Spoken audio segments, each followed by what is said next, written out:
DNA मित्रों, बंगाल में चुनाव के बाद हिंसा हो रही है और मिडिल ईस्ट में फिर से हिंसा की तैयारी की जा रही है। डीएनए के गुरुवार के संस्करण में हमने आपको बताया था कि ईरान पर हमले के लिए अमेरिका के राष्ट्रपति ट्रंप ने अपने कमांडर्स के साथ मीटिंग की थी। आज इस मीटिंग के नतीजे भी सामने आ गए। मित्रों, अमेरिका की सेंट्रल कमांड के अफसरों ने ट्रंप को बताया है कि वो ईरान पर फाइनल ब्लो के लिए तैयार हैं। फाइनल ब्लो का अर्थ है आखिरी वार।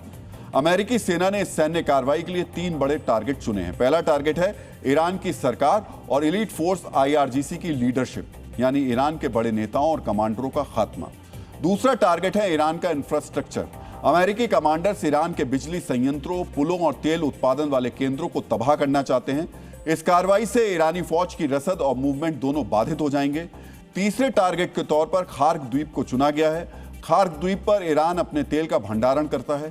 तेल भंडार को टारगेट करके अमेरिकी फौज ईरान को लंबी अवधि की आर्थिक चोट देना चाहती है। जब अमेरिका ने ईरान के खिलाफ 28 मार्च को हमला शुरू किया था, उस वक्त बिजली घरों और तेल उत्पादन केंद्रों को निशाना नहीं बनाया गया था।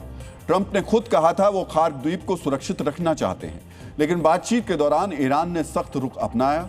इसी का नतीजा है कि अब अमेरिकी सेना ने फाइनल ब्लो यानी आखिरी प्रहार की तैयारियां कर ली।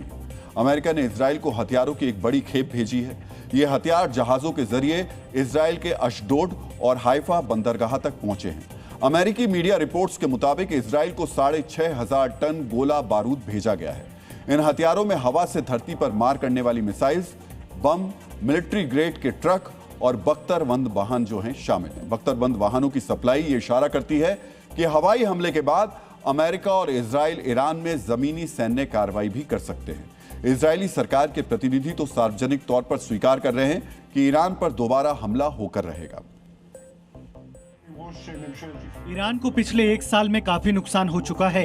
राष्ट्रपति ट्रंप और प्रधानमंत्री नेतन्याहू की रणनीति है कि ईरान को उसी हाल में पहुंचा दिया जाए जहां वो इजराइल और पूरी दुनिया के लिए खतरा ना रहे। हम राष्ट्रपति ट्रंप की नीति का समर्थन करते हैं और अपने लक्ष्यों को पूरा करने के लिए हम दोबारा कार्रवाई करेंगे। मित्रों, शत्रु पर 2 बार हमला करने की इस नीति का वर्णन आचार्य चाणक्य ने अपनी कृति अर्थशास्त्र में किया है।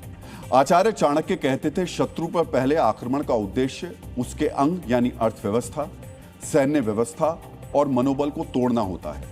जब यह उद्देश्य पूरा हो जाए तो तेज गति के साथ शत्रु पर दूसरा आक्रमण करना चाहिए। इस नीति को अपनाने से शत्रु दशकों तक दोबारा खड़ा नहीं हो पाता है। ट्रंप के आदेश पर इजराइल को सैन्य मदद मिल रही है। दूसरी तरफ इजराइल भी युद्ध की इस आशंका के बीच अवसर तलाश रहा है। इजराइल का लक्ष्य मिडिल ईस्ट में नए मित्र बनाना है। इसी लक्ष्य को हासिल करने के लिए इजराइल ने एक बड़ा कदम उठाया है।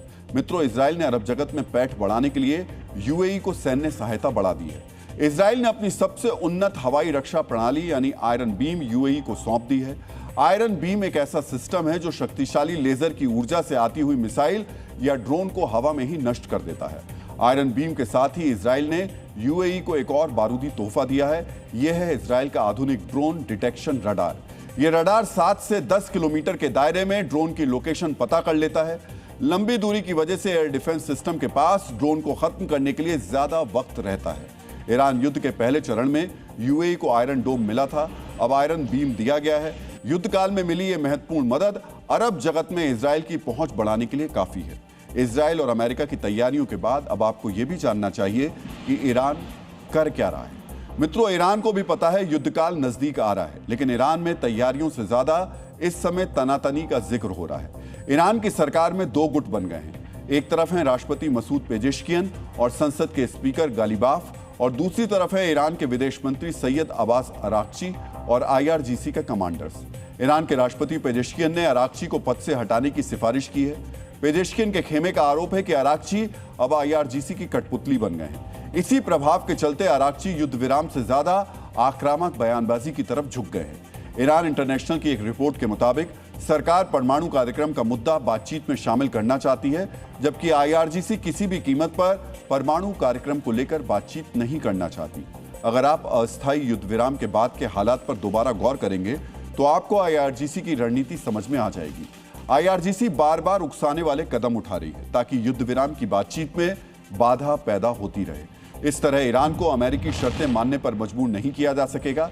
इसी नीति की एक और तस्वीर आज सामने आई। आईआरजीसी के वरिष्ठ कमांडर जनरल माजिद मुसावी ने एक बयान जारी किया। इस बयान में मुसावी ने कहा कि अगर अमेरिका ने हमला किया तो उसकी कीमत अमेरिका के मित्र देशों को भुगतनी होगी। पिछली बार हुए टकराव में हम अपनी ताकत और उस ताकत से हुए नुकसान को साबित कर चुके हैं।